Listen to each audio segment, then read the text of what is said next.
My name is Michael Thompson, a software engineer in my late 30s. I thought I had left my past mistakes behind when I married Claire, a brilliant architect with a passion for restoring old homes. We met at a charity event 5 years ago, and her laughter became the soundtrack to my life.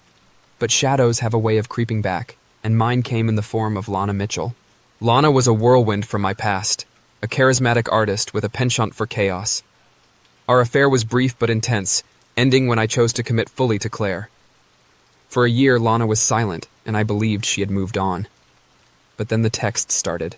It began innocently enough, an unread message flashing on my phone late at night. "Miss me?" I stared at the screen, a knot tightening in my stomach. I deleted the text, hoping it was a one-time lapse, but Lana was persistent. Claire noticed the change in me. "Is everything okay?" she asked one morning over coffee, her hazel eyes filled with concern. "Just work stress," I lied, forcing a smile. She reached across the table and squeezed my hand, her touch grounding me. I should have told her then, but I didn't want to reopen old wounds. Weeks passed, and Lana's messages became more frequent, more intrusive. Claire grew distant, her warm demeanor replaced by a shadow of suspicion. One evening, she confronted me. "Are you talking to her again?" she asked, her voice barely above a whisper. "No, of course not," I insisted. "I haven't seen or spoken to Lana since before our wedding." She searched my eyes for the truth, finally nodding, though uncertainty lingered. But the situation escalated. I woke one night to find Lana standing over our bed, her emerald eyes glinting in the darkness. My heart pounded in my chest. "You'll never get rid of me," she whispered before vanishing into the shadows. I jolted awake. Was it a nightmare? Beside me, Claire slept peacefully. I didn't mention it to her, not wanting to feed her fears. But the line between reality and illusion was blurring.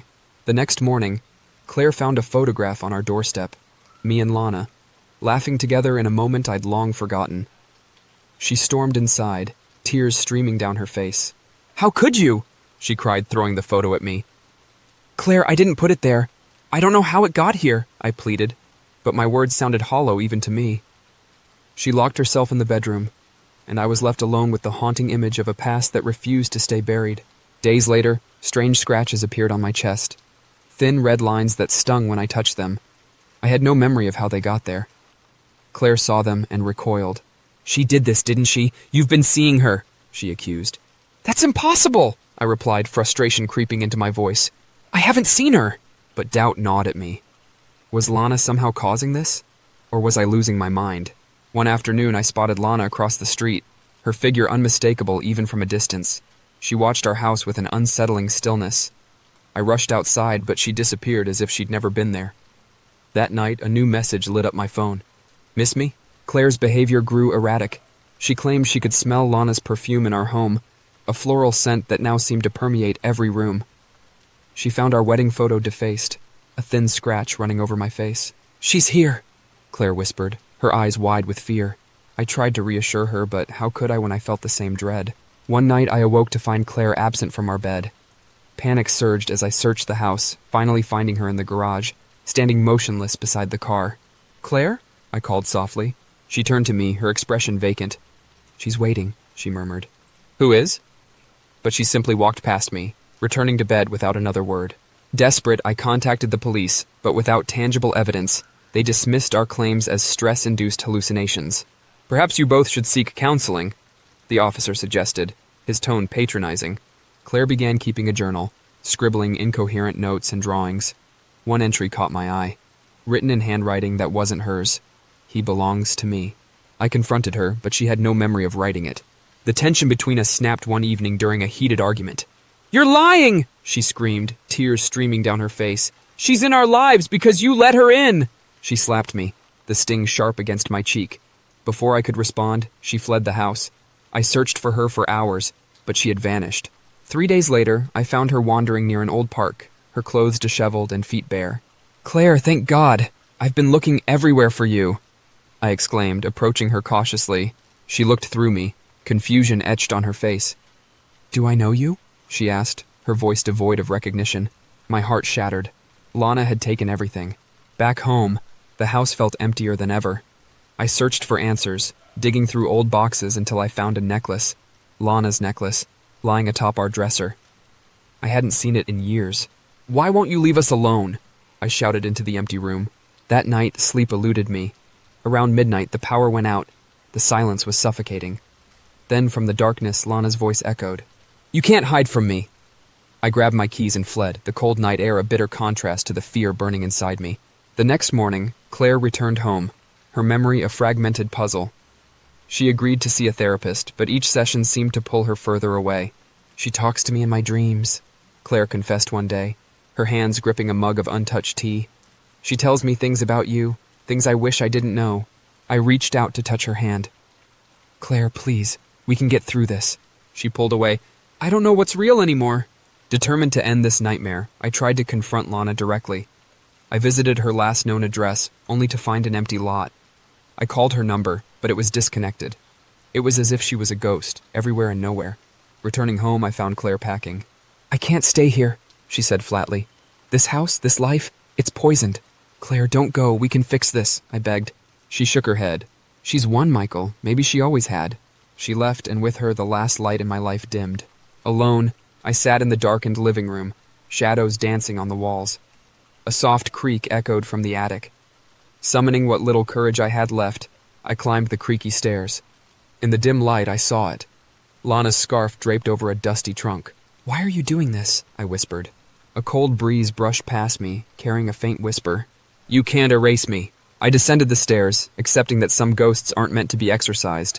Claire was gone, our life together reduced to memories tainted by a past I couldn't escape. Weeks later, I received a letter with no return address. Inside was a single photograph of me and Lana, dated after Claire had left. Scrawled on the back were the words, "Forever yours." I stared at the image, a chill settling in my bones. The man in the photo looked like me, but older, wearier. How was this possible? My phone vibrated, a new message from an unknown number. "Did you miss me?" I typed back frantically. "What do you want?" Dots appeared, indicating a reply. "To remind you that you can never be rid of me." I sank to the floor, the weight of her words pressing down. Lana wasn't just a memory or a haunting presence. She was a part of me, a reflection of choices that could never be undone. As night enveloped the house, I felt her presence more strongly than ever. The lines between reality and delusion blurred beyond recognition. Perhaps this was my penance, to be forever haunted by the shadows of my past. In the stillness, a familiar scent filled the air, Lana's perfume. I closed my eyes, surrendering to the inevitable. Some mistakes never fade, they linger, echoing through the corridors of our lives, reminding us of the paths we should never have taken. I never thought a simple trip to my favorite coffee shop could unravel my entire life. But there I was, standing in line for my usual latte, when I saw him. Tom. His dark hair was just as tousled as I remembered, his eyes still holding that intense gaze that used to make me feel like the only person in the room. It had been 5 years since I walked out of his life without so much as a goodbye, leaving behind a mess of lies and a shattered heart. "Sarah?" he said, his voice tinged with disbelief. "Tom, hi," I managed to reply, my throat suddenly dry. We exchanged awkward pleasantries, each word heavy with unspoken history. I could feel the weight of my guilt pressing down on me, but I reminded myself that I had moved on. I was with David now, a kind, patient man who loved me despite my flaws. When I got home that evening, I tried to shake off the encounter. I told myself it was just a coincidence. People run into old acquaintances all the time, right? But then the letters started arriving. At first, they were just old photographs of Tom and me, slipped under the door or left in the mailbox with no return address. I found one tucked under the windshield wiper of my car, a snapshot of us laughing at some long-forgotten joke. David noticed the photo when he came out to join me. "Who's this?" he asked, holding up the picture. "An old friend from college," I said, snatching it from his hand. "I found it in a box of old stuff." He gave me a curious look, but didn't press further. David was good like that, trusting, almost to a fault. Then came the phone calls. Late at night, just as I was drifting off to sleep, the phone would ring. I'd answer, and there would be nothing but silence on the other end. Occasionally, I thought I could hear someone breathing, but maybe it was just the static of the line. I didn't tell David about the calls. He was already working extra hours at the hospital, and the last thing he needed was to worry about prank callers. One morning, David walked outside to find his car vandalized. The tires were slashed, and someone had scratched obscenities into the paint. "Who would do this?" he exclaimed, running a hand through his hair in frustration. "Maybe just some neighborhood kids," I suggested, though my stomach churned with anxiety. "Kids don't usually carry knives sharp enough to do this," he muttered, inspecting the damage.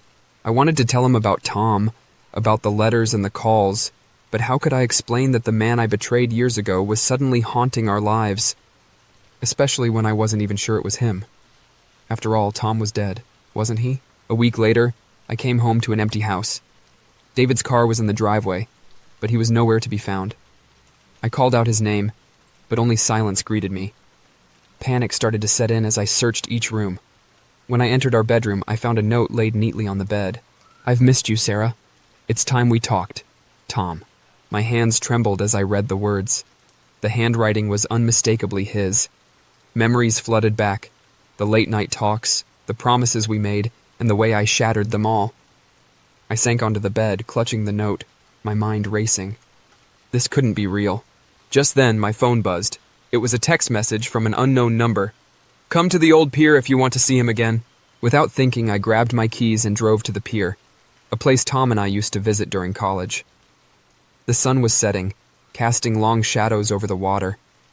The air was thick with the smell of salt and decay. "David!" I shouted, stepping onto the creaking wooden planks. "He's not here," a voice replied from the darkness. I spun around to see Tom emerging from behind a dilapidated boat shed. He looked almost ethereal, his skin pale under the fading light. "Tom, where is he? What have you done?" I demanded, trying to keep my voice steady. He tilted his head, a sad smile playing on his lips. "You left me, Sarah, without a word. Do you know what that does to a person?" "I'm sorry," I whispered. "I was young and scared. I made mistakes." "Mistakes?" he echoed, taking a step closer. "You destroyed me. Please, just tell me where David is," I pleaded. He sighed, slipping his hands into his pockets. "He's safe, for now. But I needed to see you to make you understand." "Understand what?" "That actions have consequences," he said softly. "You can't run from the past." I felt a chill run down my spine. "Tom, you're scaring me." He reached out as if to touch my face, but I recoiled. His hand hovered in the air before he let it drop. "You used to look at me differently," he murmured.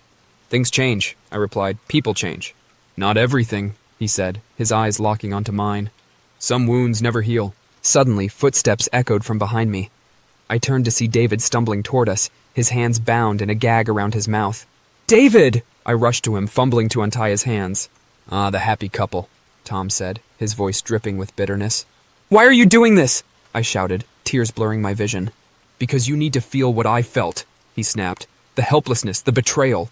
"This isn't the way," I implored. "We can talk, get you help." He laughed, a hollow, empty sound. "It's too late for that." Before I could react, Tom pulled something from his pocket, a small silver object that glinted in the dim light. A knife. "Stop!" I screamed, positioning myself between him and David. "Move aside, Sarah," Tom ordered, his eyes cold. "No. If you want to hurt him, you'll have to go through me." For a moment we stood there, locked in a standoff. Then something shifted in his expression. Regret? Sadness? I couldn't tell. "Why did you leave me?" he asked quietly. I took a deep breath. "Because I was afraid. Afraid of how much I loved you, afraid of committing, afraid of everything. And I hurt you. And I'm sorry. But this isn't the answer." He looked down at the knife, his grip loosening. "I loved you more than anything," he whispered. "I know," I said softly, and I took that for granted. The tension in the air seemed to thin. I reached out a tentative hand. "Please, let us help you." He glanced up, tears glistening in his eyes. For a moment I thought I had gotten through to him, but then distant sirens broke the silence. "You called the police," he stated flatly. "No, I didn't," I insisted. "I came alone." He stepped back, shaking his head. "I can't go back." "Tom, wait!" I called out as he turned and ran toward the end of the pier. I started to follow, but David grabbed my arm. "Let him go," he said, his voice strained. "We have to help him," I argued. Before we could decide what to do, the police arrived, their lights flashing as they surrounded the area. Officers shouted commands, their voices melding into a cacophony of noise. "Is everyone okay here?" one of them asked, approaching us cautiously. "He's out there," I said, pointing toward where Tom had fled. They moved past us, spreading out to search the pier. I held on to David, my heart pounding. Minutes felt like hours as we waited for news. Finally, an officer returned. "We didn't find anyone," he said. "Are you sure he was here?" "Yes, he was right here." I insisted. "His name is Tom Williams." The officer gave me a puzzled look. "Ma'am, we have a record of a Tom Williams who passed away last year." I felt the blood drain from my face. "That can't be, I just saw him." David squeezed my hand. "Sarah, maybe it's time to tell me what's really going on." I looked into his eyes, the reality of the situation crashing down on me. Had I imagined it all? Was my guilt manifesting in ways I couldn't control? Back at home, the house felt different, colder, emptier. I sat on the couch, clutching a mug of tea that had long since gone cold. "Do you want to talk about it?" David asked gently. I nodded slowly. "I think I owe you the truth." Over the next hour, I told him everything. The affair with Tom, the abrupt way I ended things, the guilt that had been gnawing at me ever since. "I should have told you sooner," I said, wiping away tears. He took a deep breath. "We all have parts of our past we're not proud of, but you don't have to carry it alone." "Do you think I'm losing my mind?" I asked quietly. He considered this. "I think you've been under a lot of stress. Maybe it's time we got some help, together." I looked at him, gratitude and love swelling in my chest. "Thank you," I whispered. As we prepared for bed, I felt a cautious sense of hope. Maybe this was the turning point. Maybe we could move forward. But deep down, a lingering unease remained. As I turned off the lights and settled under the covers, I couldn't shake the feeling that someone, or something, was still watching. In the silence of the night, I heard it again, the faint sound of scratching at the window. "Did you hear that?" I whispered. "Hear what?" David mumbled sleepily. I held my breath, listening. Nothing, just the rustling of leaves outside. "Never mind," I said, trying to convince myself it was all in my head. But as I closed my eyes, a chilling thought crossed my mind. Some past refused to stay buried.